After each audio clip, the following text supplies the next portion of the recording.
melakukan pengisian pemutakhiran data mandiri tahun 2021. Jadi, ini adalah pertanyaan yang sering ditanyakan. Target untuk pendataan pemutakhiran data mandiri tahun 2021. ASN adalah sebuah profesi bagi pegawai negeri sipil, PNS, dan pegawai pemerintah dengan perjanjian kerja yang bekerja pada instansi pemerintah atau kita kenal dengan istilah P3K. Nah, targetnya adalah PNS, P3K, PPT non-ASN, pejabat pimpinan tinggi, kemudian CPNS. Jadi jika kita termasuk di antara keempat poin ini, maka kita wajib melakukan pemutakhiran data mandiri. Kecuali untuk beberapa poin yang akan nanti saya bahas di slide berikutnya ini. Pertanyaan berikutnya adalah, siapa saja yang tidak mengikuti pemutakhiran data mandiri tahun 2021?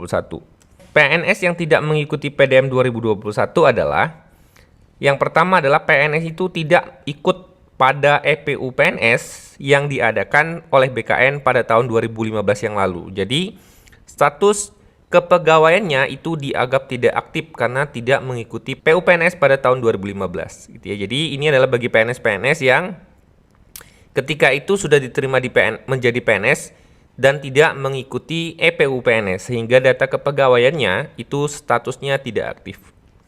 Yang kedua adalah, bagi Bapak Ibu yang akan pensiun dan sudah pensiun di tahun 2020, 2021, dan 2022. Bagi Bapak Ibu yang pensiun di list ini, itu tidak perlu melakukan pemutakhiran data mandiri. Pertanyaan berikutnya, apa saja aplikasi pendukung pemutakhiran data mandiri? Aplikasi pendukung PDM. Yang pertama, MySAPK.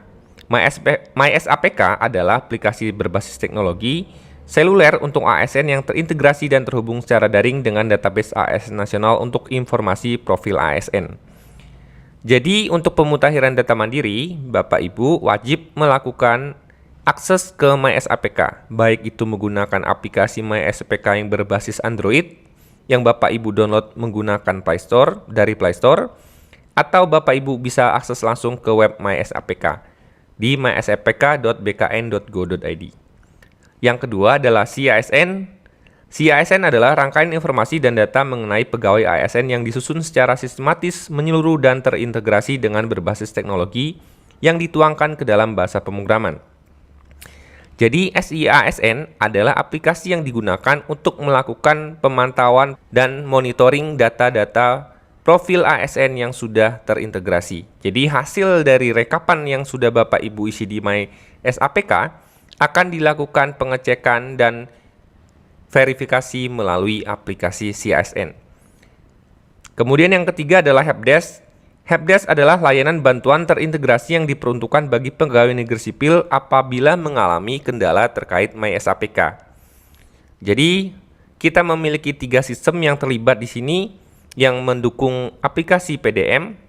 Dari sisi pengguna adalah MySAPK, dari sisi CASN adalah para tim verifikator dan approval, dan dari sisi Helpdesk adalah bagi pengguna yang mengalami kendala. Pertanyaan berikutnya, siapa saja yang terlibat dalam pengisian PDM?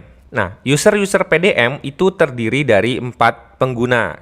Yang pertama adalah pengguna secara pribadi, adalah PNS, P3K, dan PPT non-ASN yang menggunakan aplikasi untuk melakukan updating data pada PDM 2021. Yang kedua, verifikator. PNS yang ditunjuk oleh instansi untuk melaksanakan proses verifikasi. Yang ketiga, PNS di unit kerja kepegawaian BKD, unit pelaksana teknis yang ditunjuk melakukan persetujuan. Keempat, admin. PNS yang ditunjuk oleh instansi sebagai admin instansi. Jadi ini adalah user-user yang terlibat di dalam kegiatan PDM 2021. Verifikator PDM sendiri itu terdiri dari beberapa level. Yang pertama adalah verifikator dari instansi, kemudian ada proses approval dari instansi, kemudian ada verifikator dan approval dari BKN. Ya, jadi Bapak Ibu silakan baca di sini. Ini adalah terkait kewenangan masing-masing tim verifikator. Jadi ada tupoksi yang diizinkan untuk menjadi tim verifikator. Jadi kalau ditanya Bapak Ibu, tim verifikator saya yang mana? Jadi Bapak Ibu bisa lihat di sini ada kewenangan di masing-masing level dan jenjang instansi. Nah, untuk koordinasi mungkin bisa ditanyakan kepada administrasi masing-masing, baik itu di SKPD atau BKD, BKPP-SDM, BKPP setempat. Pertanyaan berikutnya, jenis data apa saja yang dapat dimutakhirkan? Jenis data yang dapat dimutakhirkan oleh PNS itu terdiri dari data personal, riwayat jabatan, riwayat pendidikan, riwayat diklat atau kursus, riwayat SKP 2 tahun terakhir, riwayat pangkat dan golongan ruang, riwayat keluarga, riwayat peninjauan masa kerja, riwayat CLTN, cuti di luar tanggungan negara, riwayat CPNS dan PNS, riwayat organisasi, dan riwayat penghargaan. Data apa saja yang dimutakhirkan oleh P3K dan PPT non-ASN? Data personal, data diklat, riwayat diklat atau kursus, riwayat penghargaan atau tanda jasa, riwayat keluarga, dan riwayat organisasi. Berapa jumlah data yang dapat saya mutakhirkan pada PDM 2021? Di sini terdapat dua perbedaan untuk pengisian atau pemutakhiran data. Ada status yang dimana hanya boleh melakukan satu data riwayat terakhir saja untuk perubahannya, dan dimana itu terdapat satu lagi yang lebih dari satu kali data pemutakhiran. Untuk yang bersifat satu data riwayat terakhir, yang boleh dirubah adalah riwayat jabatan, ini hanya bersifat satu data terakhir saja, riwayat pendidikan, riwayat diklat kursus, riwayat pangkat dan golongan ruang, riwayat peninjauan masa kerja, riwayat CPNS dan PNS, riwayat organisasi, dan riwayat penghargaan. Untuk item-item yang bersifat satu kali data riwayat terakhir, Bapak Ibu hanya cukup melampirkan yang terakhir saja. Ya, jadi hanya bersifat satu kali pengisian saja. Misal saya punya riwayat pendidikan, pendidikan saya itu saya tambahkan S2 atau yang saat ini sudah benar di S1. Berarti saya tinggal melakukan perubahan data dan upload data pendukung. Nah, setelah itu data saya selesai. Jadi yang saya mutakhirkan itu adalah sesuai dengan jenjang terakhir yang saya miliki. Nah, untuk yang berstatus lebih dari satu data itu misalnya adalah SKP. Jadi kalau kita punya SKP itu 2 tahun terakhir, jadi Bapak Ibu wajib melampirkan yang 2019 dan 2020. Berikut adalah tata cara pengusulan pendidikan. Jadi ada pertanyaan misalnya adalah pendidikan terakhir belum terdata di SAPK. Misalnya untuk kasus saat ini adalah di SAPK Bapak Ibu itu statusnya masih terbaca S1, jenjang pendidikan terakhir dan pengangkatan pertama sebagai CPNS misalnya. Nah, kemudian Bapak Ibu sudah melanjutkan pendidikan dan sudah memperoleh gelar S2. Nah, bagaimana statusnya adalah pendidikan terakhir belum terdata di SAPK, masih terbaca yang S1-nya. Jadi untuk melakukan updating atau penambahan gelar, Bapak Ibu wajib melakukan atau mengupload yang namanya surat keterangan pencantuman gelar. Untuk Bapak Ibu yang belum memiliki surat pencantuman gelar atau pernyataan untuk pencantuman gelar, Bapak Ibu bisa melakukan prosesnya sebagai berikut. Bapak Ibu siapkan legalisir ijazah dan transkrip nilai, akreditasi prodi tahun lulus, surat izin belajar atau tubel, kemudian legalisir SKKP terakhir, kemudian membuat usul pencantuman gelar kepada unit kepegawaian instansi masing-masing. Unit kepegawaian instansi masing-masing akan membuat surat pengantar atau surat usul pencantuman gelar yang ditujukan kepada Direktorat Pengadaan dan Kepangkatan BKN bidang mutasi Kanrek. Nah, untuk penyesuaian ijazah sendiri prosesnya kurang lebih sama. Jadi Bapak Ibu siapkan berkas-berkas yang diinginkan, kemudian membuat berkas usul dan dikirimkan kepada Direktorat Pengadaan dan Kepangkatan BKN. Untuk riwayat SKP, yang harus diunggah adalah SKP yang ditandatangani yang bersangkutan dan atasan penilai serta atasan pejabat penilai. Jadi untuk dokumen pendukung SKP, wajib melampirkan dokumen pendukung yang sudah ditandatangani oleh ketiga komponen di atas. Untuk riwayat penghargaan atau tanda jasa, yang harus diupload adalah surat keputusan penghargaan atau surat tanda jasa. Untuk riwayat jabatan, yang harus diunggah dan diupload adalah surat keputusan pengangkatan dalam jabatan atau surat pelantikan. Untuk riwayat pangkat dan golongan ruang, yang harus diupload pada riwayat pangkat dan golru adalah surat keputusan kenaikan pangkat atau SKKP atau Pertek KP, pertimbangan teknis kenaikan pangkat. Untuk riwayat keluarga yang harus diupload yaitu kartu keluarga, akta kelahiran, dan surat nikah. Untuk riwayat peninjauan masa kerja, dokumen yang harus diupload adalah surat keputusan peninjauan masa kerja bagi yang memiliki riwayat PMK. Bagi teman-teman yang tidak memiliki riwayat PMK, tidak perlu melakukan pengisian tersebut. Untuk riwayat organisasi, yang harus diupload pada riwayat organisasi yaitu sertifikat organisasi atau kartu anggota. Pengisian peninjauan masa kerja harus dibedakan bahwa di MySAPK, pengisian masa kerja itu adalah untuk yang sudah memiliki status peninjauan masa kerja, bukan baru yang mau mengusulkan. Jadi untuk Bapak Ibu atau bagi teman-teman CPNS yang ingin melakukan pengusulan masa kerja, itu prosesnya punya alur tersendiri, yaitu seperti berikut. User menyiapkan berkas-berkasnya, kemudian mengajukan usul PMK kepada unit kepegawaian instansi. Unit kepegawaian instansi membuat surat pengantar yang berisi usul peninjauan masa kerja, yang nanti akan diteruskan atau dikirimkan kepada Direktorat Pengadaan dan Kepangkatan BKN atau Bidang Mutasi Kanrek. Peninjauan masa kerja ini adalah masa kerja yang dibawa sebelum menjabat menjadi ASN ketika Bapak Ibu honorer atau bekerja pada instansi yang diakui di dalam status peninjauan masa kerja. Untuk riwayat cuti di luar tanggungan negara, yang wajib diupload adalah surat keputusan penerapan CLTN, perpanjangan CLTN, dan pengaktifkan kembali CLTN. Untuk riwayat CPNS dan PNS, dokumen yang diunggah adalah surat keputusan CPNS dan surat keputusan PNS. Dokumen pengganti. Untuk bagian ini, jika Bapak Ibu mengalami kendala ketika dokumen yang diperlukan untuk sebagai bukti dokumen yang diupload itu hilang atau tidak ada.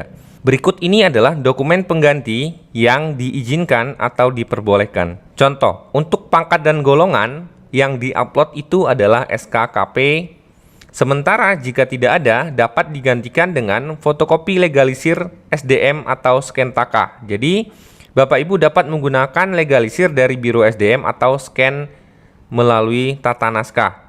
Atau jika hilang, surat keterangan dari Biro SDM Kepegawaian, BKD, BKPPE, dan BKP SDM setempat. Contoh berikutnya adalah untuk keluarga, riwayat keluarga. Untuk pasangan dan anak, untuk pasangan yang diupload adalah surat nikah. Jika tidak ada, dapat digantikan dengan fotokopi legalisir dari KUA setempat atau scan dari tata naskah. Atau jika hilang, dapat digunakan dokumen pengganti berupa surat keterangan dari KUA setempat. Permasalahan kepegawaian, terutama tidak dapat login MySAPK, diantaranya adalah perbaikan elemen NIP dan nama, status tidak aktif, tidak ikut PUPNS 2015, berstatus akan segera pensiun atau sudah pensiun, diberhentikan, dan tidak memiliki NIP baru. Jadi banyak yang bertanya, untuk perbaikan nama itu apakah bisa melalui MySAPK? Jadi untuk perbaikan nama, saat ini tidak dapat dilakukan melalui MySAPK, tetapi tetap dengan membuat usul perbaikan nama dan dikirimkan kepada Direktorat Status dan Kedudukan Kepegawaian BKN. Jadi di MySAPK tidak mendukung Bapak Ibu untuk melakukan perbaikan NIP dan nama. Untuk pegawai yang berstatus tidak aktif, silakan pengguna atau Bapak Ibu mengajukan usul pengaktifan yang disampaikan kepada unit kepegawaian instansi, di mana nanti unit kepegawaian instansi akan membuat usul pengaktifan yang akan dikirim kepada Direktorat Pengolahan Data dan Penyajian Informasi Kepegawaian BKN. Begitu juga dengan kasus untuk pembatalan pensiun. Untuk yang tidak ikut PUPNS tahun 2015, pengguna wajib melampirkan syarat-syaratnya, kemudian membuat usul pengaktifan PUPNS yang diusulkan kepada unit kepegawaian instansi, dan unit kepegawaian instansi membuat usul pengaktifan yang dikirimkan kepada Direktorat Status dan Kependudukan Kepegawaian BKN. Untuk yang tidak memiliki NIP baru juga sama prosedurnya, silakan lengkapi berkas yang diperlukan, kemudian membuat usul pengaktifan yang dikirimkan kepada Direktorat Status dan Kedudukan Kepegawaian BKN. Pertanyaan berikutnya, apakah dokumen pendukung wajib dilampirkan dan berapa ukurannya? Dokumen pendukung wajib diunggah dan diupload karena sebagai dasar untuk tim verifikator melakukan verifikasi. Upload dokumen pendukung dengan melampirkan scan asli atau legalisir yang terlihat jelas tidak buram. Dengan ukuran maksimal file adalah sebesar 1 MB. Jika status orang tua sudah meninggal, bagaimana dengan isian, nomor NIK, dan lain-lain? Untuk riwayat keluarga orang tua, jika orang tua sudah meninggal, silakan isi di keterangan status sudah meninggal. Untuk data nomor induk kependudukan, misal orang tua yang NIK-nya sudah tidak ada atau tidak ditemukan, atau KTP-nya sudah lama dan hilang, dapat dikosongkan atau diisi dengan tanda strip saja. Apakah data saya yang sudah terlanjur diubah dan dikirim, status sudah hijau, dapat diperbaiki kembali? Jadi ini pertanyaan yang sering ditanya.